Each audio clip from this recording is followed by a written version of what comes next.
There are a bunch of people in our society who believe that somehow science and religion are not only on separate tracks, but in contradiction to each other, at war with each other.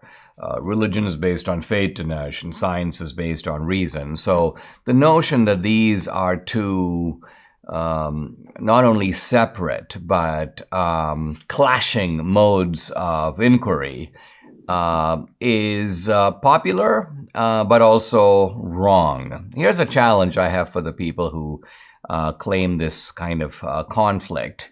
How do you explain the fact that the vast majority of great scientists from the beginning of modern science to now are Christian? Let's take a look. Here's a partial list.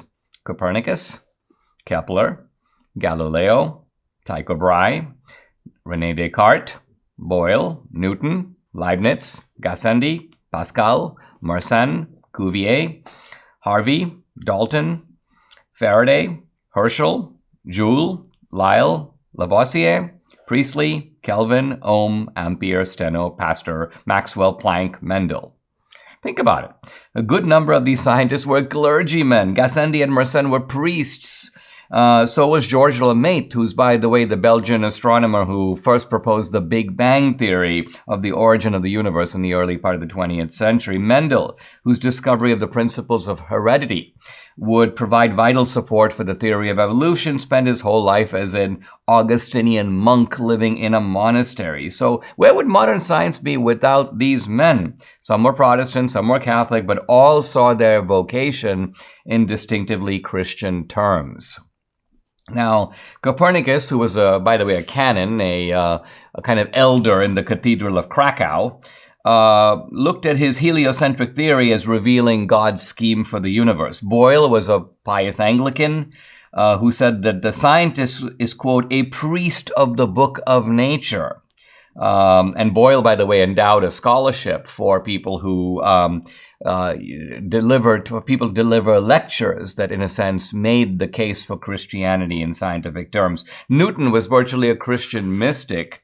Not many people know that he wrote long commentaries on biblical prophecy from both the book of Daniel and the book of Revelation, and Newton is perhaps the greatest scientist of all time. I'm not quoting him. This most beautiful system of the sun, planets, and comets could only proceed from the counsel and dominion of an intelligent and powerful being. Now, Newton is sometimes associated with the idea of the so-called clockwork universe. God sort of made the universe like a clock, and the universe runs itself. This was not, in fact, Newton's view. His view is that not only did God make the clock, but God is operating the clock constantly. In other words, God exercises a continuous dominion or supervision of the universe. It's not a case of God making something and then going on long-term vacation. God is an active agent. Point I want to stress here is that these scientists weren't just, you could say, well, yeah, they were scientists, but they, happened to be Christian, kind of the way that someone's a Christian, but they happen to be a really fast runner, or they happen to be a good architect. But no, the point I want to make is that not only were these scientists Christian, they saw their scientific work as an extension of their Christian beliefs. Kepler says that for a long time he wanted to become a theologian. And then he said, quote, now behold how through my effort God is being celebrated through astronomy. Now, very interestingly, before Kepler, people thought that planets moved in circular orbits.